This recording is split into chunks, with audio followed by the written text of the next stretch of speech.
Hi, good morning. Welcome. Well, actually, by the time this thing airs, good afternoon, good evening. Nice to have you with us on the pod. Al, what's up, man? Oh, hi there, What Jerry. is going on? Yesterday I was making my dinner, and I've thought about this over the years. Anybody who is, whether you live alone or you just happen to be alone in a home, Yeah. I cut up sweet potatoes every night. And a sweet potato, if you ever cut into a potato, sometimes Not is easy. not easy. And I have a gigantic knife that I use to make it easier. And I am conscious of don't cut your finger off, especially there's no one here in the home. The dog's not calling Right. 911, this sort of thing. But yesterday, I can tell you that I got and there's a sweet potato in it. It was really like working this knife in the sweet potato, and I sliced the top of my thumb. You did. I did. I caught it really fast. I looked at it, I saw nothing. So I was like, okay, that's good. Then I put it underwater, and while it was underwater, I felt like almost felt like it opening up a little bit, and then it wouldn't stop bleeding. Not a lot. It wasn't a big cut by any means. I Yeah. got very lucky, but it made me think like, man, again, like I'm even conscious of this when I do it, and I still slipped up. Mm-hmm. And think about how many times you've done something like that, whether it could be, working with wood and you get a splinter or, swinging an axe the wrong way. Yeah. If you're, out in the backyard or doing like, power tools, you got to be, I'm sure those accidents, if you ever talk to like an emergency room doctor or Yes. nurse, those accidents have got to be crazy. I always wonder, like the guys that work on roofs for a living, like the odds of never falling off have got, I mean, I don't think it happens all the time, but it's got to happen. You're right. The odds of never falling off seem slim, Yeah. and then doing well after falling off also seems slim. Agreed. Yeah, I would agree. I remember that I always told you that one summer I did it for like a couple weeks roofing, and I realized, oof, this is work. Yeah. It was a July day or July. We did the job was like a week, maybe two. I don't remember how long it was, but I remember being there, and I don't like heights. Number one, why I even tried to do this, I don't know. And everything started fine with the inventory and getting stuff out of the truck, and all was good. Ran to Home Depot, making sure we had everything. And I remember the guy who owned the company, nice guy Dan. He's like, I'm gonna need you to like one by one, just start bringing those up. I'm like, those up there? How do I get up there? He's like, the ladder. They were like the big heavy Yeah. things of roof. I'm like, how do I do that? He's like, put them on your shoulder and take them up the ladder. And I'm like, in that moment, I'm not even joking. Remember, I told you I had that moment years and years and years ago where I contemplated quitting here because I was terrified of IMUS. In that moment, I'm like, I'm gonna fall off the ladder and like die. Yeah. Do I leave? I did it and I got through it, but man, was that hard work. But there's got to be accidents like that all the time. Yeah, I was thinking, what do you think are the biggest ones in the home when you're at home? Not a construction job, but you're just at home. I think people falling in the shower. I think head injuries. What about like I've caught myself a couple times with a burn, like Yeah. taking something out of the oven. No, for sure. But I don't know if that would be a big one to be running to the hospital for. I think a lot of people handle that internally with burn cream. Now, certain burns that are, first degree, or that's different. But I think if you're talking about general kitchen burns, like my wife burned her top of her hand the other day getting a tray out of the oven. It's silly. She's not going to the hospital for that though. But that's probably a good one. Power tools, definitely, like you said. Power tools. Oh my gosh. I mean, they've got to be so dangerous. Yeah. I would think. What else? I don't know. I would think that's probably, and then the kitchen accidents. Yeah. Anything involving a ladder. Sure. Putting a ladder up on your. Yeah. Oh, absolutely. I mean, you don't forget falling off the ladder. What if you don't actually set the ladder properly? You start going up and the ladder starts going down. Yeah. Oof. That's why people who do their own Christmas lights, I'm always like, that seems like it's not something you have to do. No. But you're going on Yeah. Up on a ladder to do this could be dangerous. I'm actually contemplating this year hiring someone to do lights. Yeah. Because I don't want to. I'd be honest, I don't want to do it anymore. Whatever. But you do like it when they're up. It does look nice for a month, 5 weeks maybe. I always try and do it. Maybe I can this year. I love doing it the Friday after Thanksgiving because I feel like, all right, we got through Thanksgiving. Now it's Christmas season. So, and I feel like you get that extra week of having them up because once Christmas is over, I want them down. So it's like 4 or 5 weeks. I'd be more into this year if I can't get someone to put them up for me. I think I would go with buying more stuff for the lawn to make it at least look a little festive. Yeah, where you're not going on a ladder, Right. but your lawn itself Correct. is festive looking. And I don't want to be the type of person in the neighborhood that, oh, they got the old kids now, they don't care. No. I think a neighborhood looks good and vibrant when people actually do that stuff. You have pride in your lawn decorations. A little bit, yeah. So Hmm. I think that's the avenue I'm going to take. Now, later today, Jerry, I believe today is the day you have to go to the urologist. I do. That is correct. At this urologist appointment today, Yeah. they are going to insert what I hope is a tiny, tiny camera into your penis hole to travel through your urethra to like the prostate bladder area to see what is the problem. What have you been experiencing? Frequent nighttime urination, Okay. basically. And they go, just take a pill for that. Yeah, it didn't work. Didn't work. It did not work. Matter of fact, I had the opposite effect.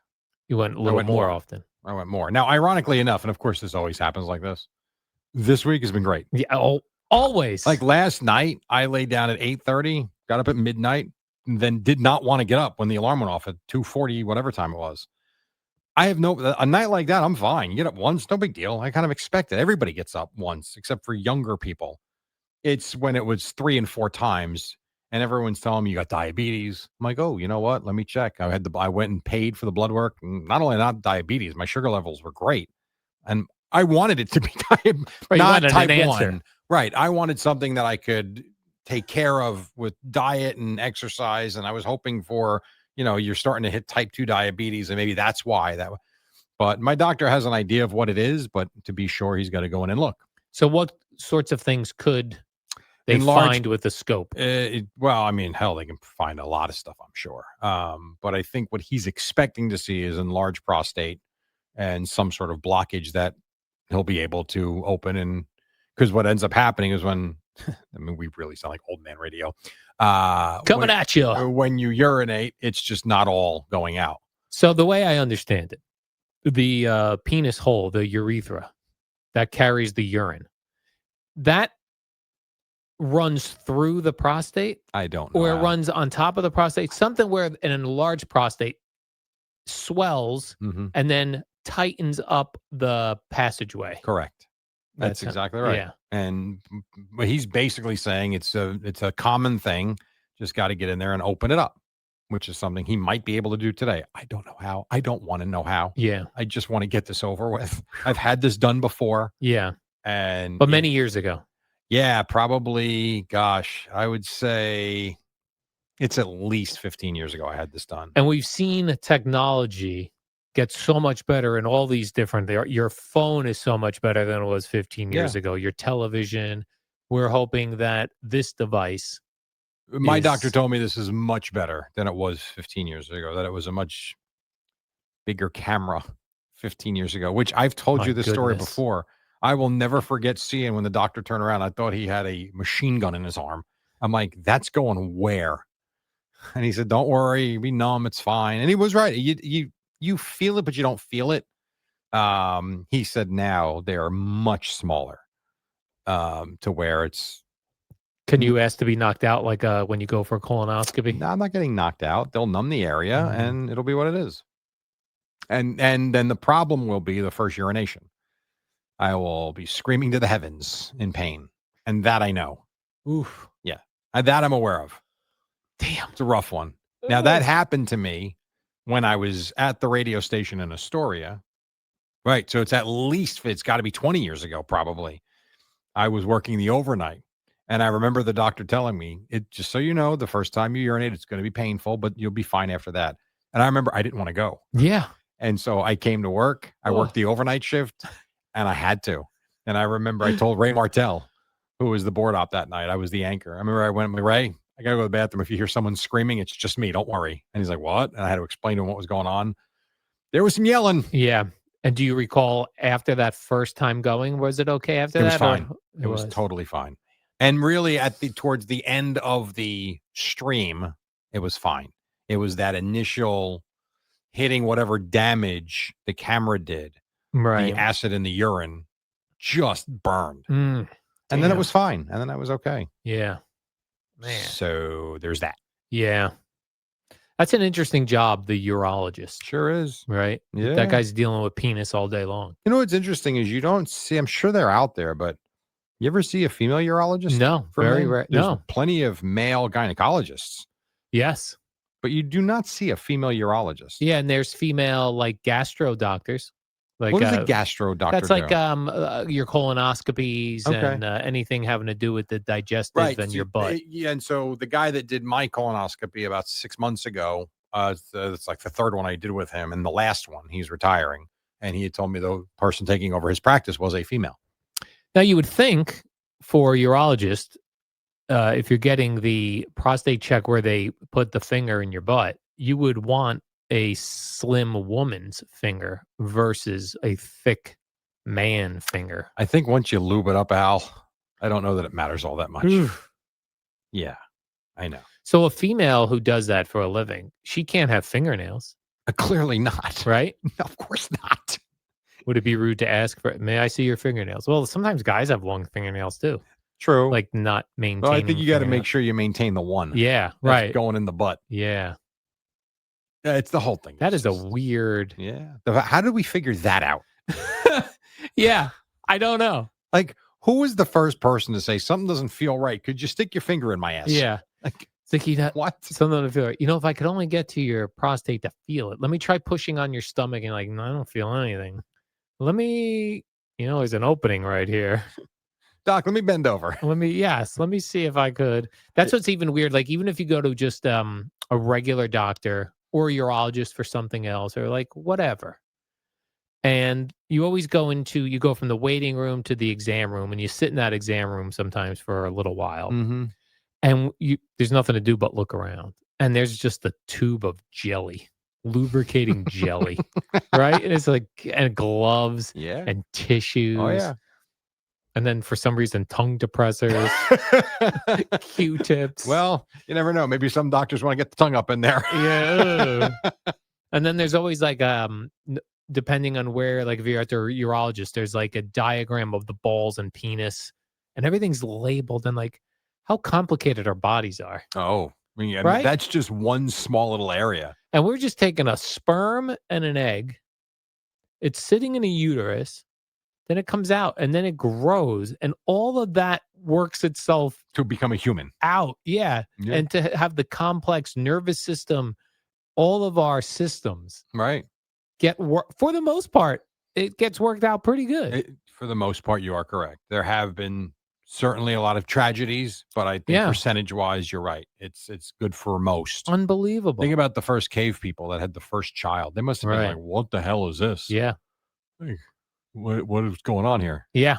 Like, well, yeah. Right. When it, Poor woman's The like, woman's "I'm like, eating too much deer meat. I'm gaining Yeah. weight. What's going on?" 9 months later, here comes another human. yeah. And then it just keeps growing. Now that I would think, if you go back to those times, or even more recent times, 14, 15, 1600s, I would think the survival rate for childbirth was not great Yeah. I don't think so. I for think you're either right. the woman or the child. Yeah. Because I mean, so just barbaric. But I don't know. Have to check the history of medicine, I suppose. Yeah. And what was the first urologist? What did Who that? was the first Yeah. urologist? And what did they do? Were they trying to Just look in fondle there? some balls and make sure Yeah. they don't feel anything? I don't know. Like, I wonder when we discovered if we go through the butt, we could get to that area What do you think still needs to be discovered? on the human body. Like, Yeah. well, I feel like we still don't really know about our brains as much as we should, right? But I feel like we know about most other things. What do you think? I don't know, because I feel like every generation feels like they're better than the previous ones, and there's not much more to learn. Yeah. And yet every generation seems to have more technology and seems to know more and more. I would like to know why we're not accessing more of our brains like they tell us. Like, do you think is that the future? We do, like, as we evolve, we access more of our brains? I don't know. Or are we going to start accessing less because we got all these screens in our faces? I don't know. I do know that while I say I don't really remember much these days, I don't. Spur of the moment, I don't remember stuff. When I sit down and breathe and like really put my mind to it, it's amazing the stuff that does come back to you. But that there's an effort involved there, and there's almost a mindset and a directive that I'm telling myself to block out everything else and just, kind of like something as simple as anytime I go back to the school that my kids graduated from, same place I went to when I was a kid. On the surface, do I remember much? No.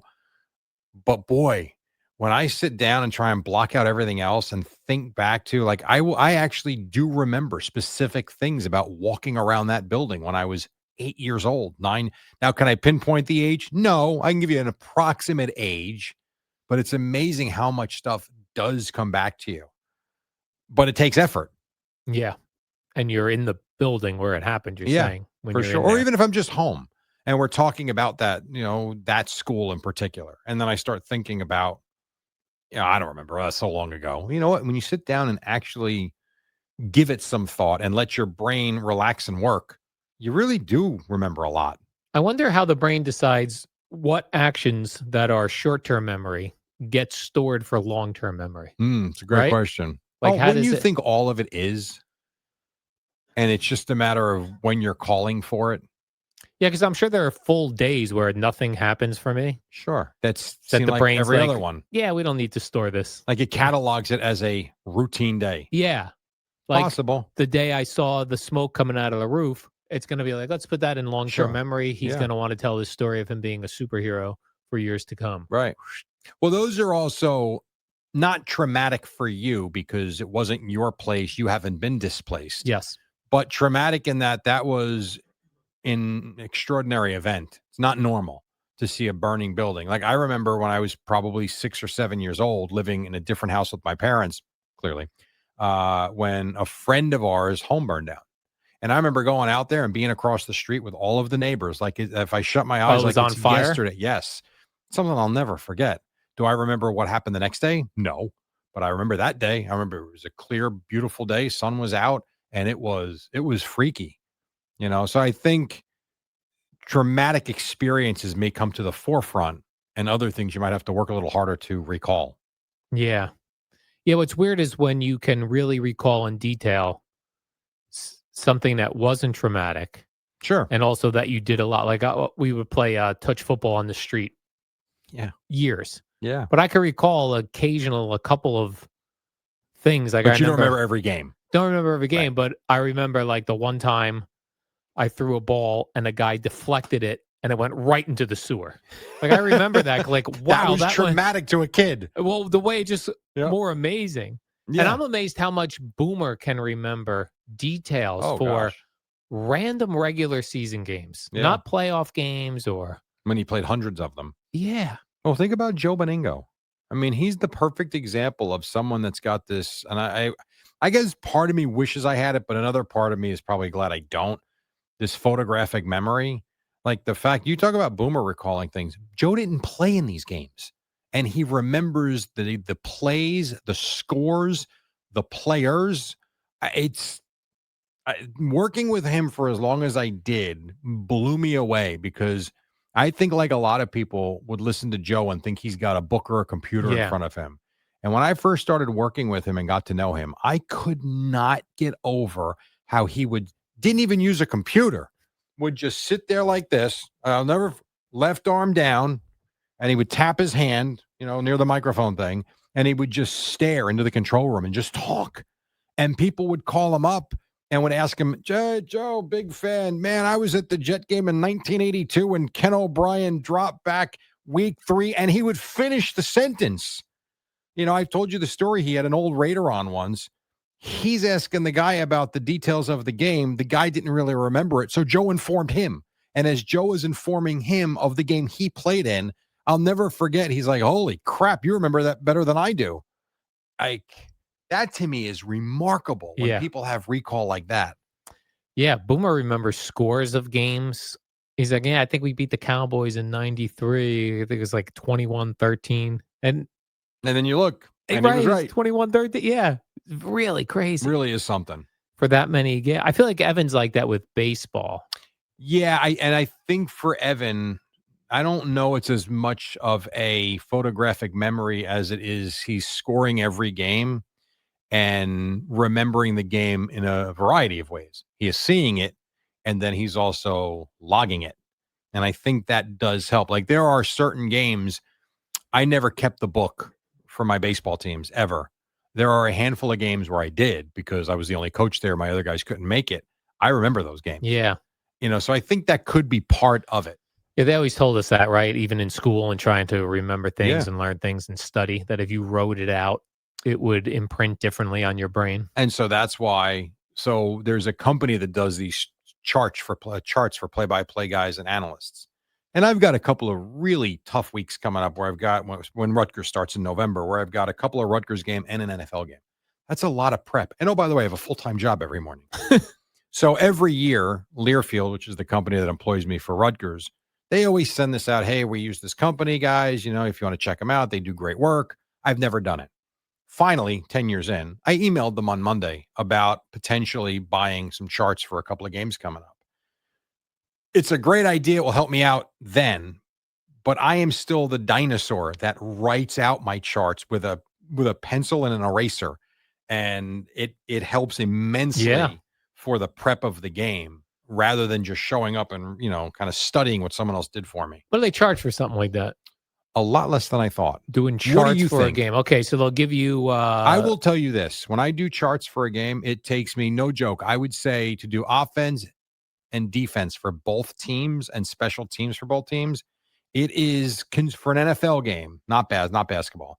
For an NFL game, conservatively, it's 6 to 7 hours worth of work. And is it the big boards that I they don't make? do big boards. I do the big pieces of paper. Okay. So I can tape them up on the wall. All right, what's that cost? All right. I'm going to say that's going to run you $325. Yeah, I'm not going to say how much, but I will tell you not that much. Okay, good. You're over. All right. That's what I actually thought it was going to be. Yeah. It's not. All right, that's not bad.